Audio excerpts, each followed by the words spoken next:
At first, I even thought it was going to work out. You know when you go into a movie thinking you're going to come out traumatized, but in the first few minutes there's even a glimmer of hope? That's exactly what happened. Snow White started off seeming like the kind of remake that respects the essence of the original and still tries to delve into some parts that flew by in the animation. The origin of the evil queen, the relationship of Snow White's parents, everything was going very well. But then the movie decided to enter the uncanny valley and started to fall apart. Literally. We entered a place with characters that seem made by artificial intelligence quite lazily, lacking the quality of Disney's golden age. And the worst part, it seems like a poorly executed mix of animation and live action at the same time.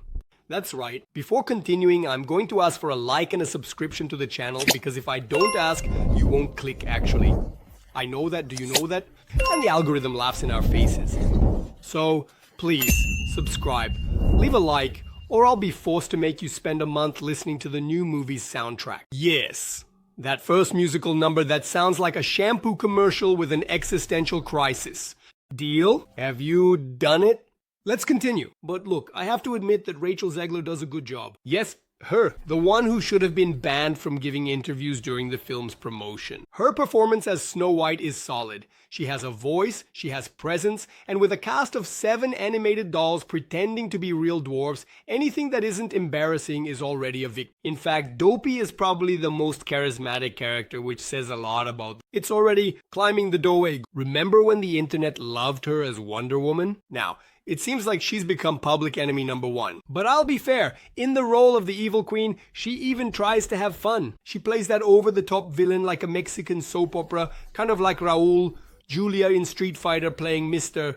Bice, or a gang in Batman and Robin. Wow, alert for my 40-year-old uncle references. It doesn't always work, but in her musical number it fits well. That cheesy vibe worked there. About the songs, well, there are the classics, you know, that bring a slight nostalgic smile. Then the new songs come in and honestly, the first new song already made me wish the movie was a silent documentary about medieval mining. The new soundtrack is unforgettable except for the villain's track, which at least is so over the top that it becomes entertaining in another way. There's also a very touching scene between Snow White and Dopey, where she practically becomes the dwarf's therapist. I confess I enjoyed this part because after that, she encounters some bandits who seem to have come from another school. You know when you buy a game and accidentally activate the extra content? There you go. That's it, Snow White DLC activated. The impression is that there are 2 different movies trying to occupy the same space. One with the dwarves, another with the bandits. It seems like a last-minute decision by the studio, which saw the internet's reaction and decided to backtrack. Or worse,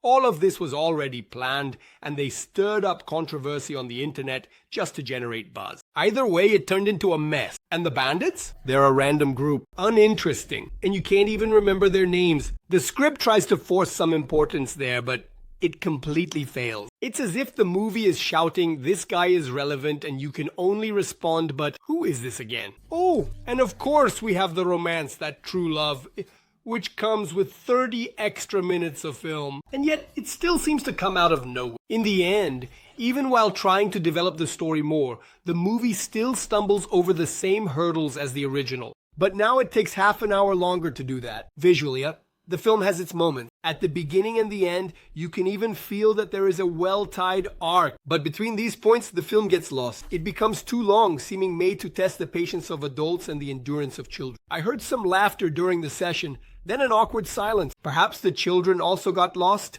trying to understand why the story turned into something else halfway through. There was also a moment when the film seems to want to justify the choice of putting the villains in place of the dwarves. There is an attempt at integration between the 2 groups, but it feels forced and disjointed. It seems like they put everything in the same pot and forgot to stir the story well. Result? It's hard to care about any of the new characters. Another thing that caught my attention was the feeling that the film tries to adjust to controversies in an artificial way. The leaked photo with substitutes for the dwarves wasn't an accident. It smells like a strategy to generate engagement. In my opinion, of course. What do you think? Do you think that leak of those villains who looked like dwarfs live action? What do you think? Was it Disney's strategy? Comment below. To me, it smells like a strategy to generate engagement. It's as if they threw fuel on the internet fire just to see what would happen. And the worst part is that it worked. Everyone talked about it. Some spoke well, some spoke poorly, but everyone talked. The problem is that the final product seems too confusing. And to top it off, the movie tries to build a modern discourse about inner beauty, but uses the villain called the Evil Queen to do so. It's hard to buy into that talk. The mirror's conversation about who is the fairest sounds empty, almost like a ready-made joke. If it were about measuring who has the best character, she would even lose to the girl who scolded the butcher because the sirloin had a nerve. And the magic mirror then? Let's talk about it. In the past, it was all about outer beauty. Now, it has turned into a talk about inner beauty, but the queen is still called evil, which makes the question kind of weird. Who is the fairest of them all? Well, if it's about inner beauty, my dear, you are the villain of the movie. Not even the butcher's Karen yells at others that much. In the end, Snow White is one of those movies you forget. In less than 24 hours, maybe 48 hours. It's like that Netflix series you swear you'll remember, but a week later you can't even recall the name. Want to watch Snow White for real? Go for the classic animation. Now, if you have kids, maybe they'll be able to enjoy it a bit. Now, here's the thing. If you've watched up to this point, haven't liked, subscribed, or commented yet, or you are officially forbidden from complaining when the algorithm delivers you yet another video on how making a 3-ingredient microwave cake helps this channel. If not for me, do it for thee.